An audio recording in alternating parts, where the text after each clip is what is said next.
We challenge the conventions of the genre by setting the scene in the daytime rather than the typical dark nighttime setting. We challenge this convention to contrast the character's costume against the mise-en-scène to show how our character stands out in society. We use one character in our opening sequence to stick to the already existing horror convention. We use the traditional convention of one main character to keep the narrative as simple as possible when it is based around the enigma theory to keep our audience interested.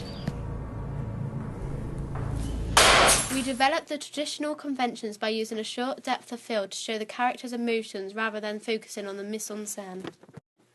This meant that it was easier for the audience to follow our narrative with the lack of dialogue in our opening sequence, as the audience can clearly see the character's emotions.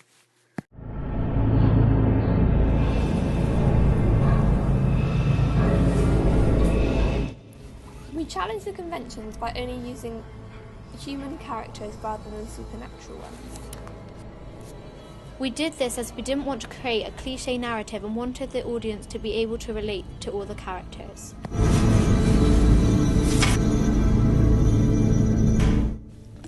We developed the conventions by using explicit props to show the insanity of our character rather than the character's actions. Our use of explicit props, such as the antique knife, develops and exaggerates from the traditional kitchen knife prop, therefore sticking to the conventions yet showing our narrative isn't quite as expected. We use the soundtrack and mise-en-scène to convey the already existing horror conventions to make our audience feel unease.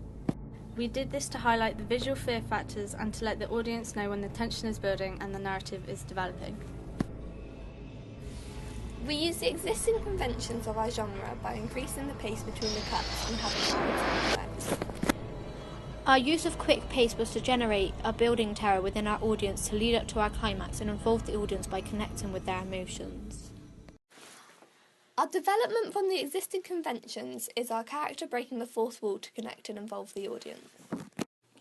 We did this to connect with our audience and make sure they feel included, and also emphasises the fear factors of the narrative. By not including any more than one line of dialogue, we challenge the conventions of the horror genre. The use of minimal dialogue allows the main focus to be on the mise-en-scène and the character's actions, therefore highlighting the psychotic nature of the character and the narrative.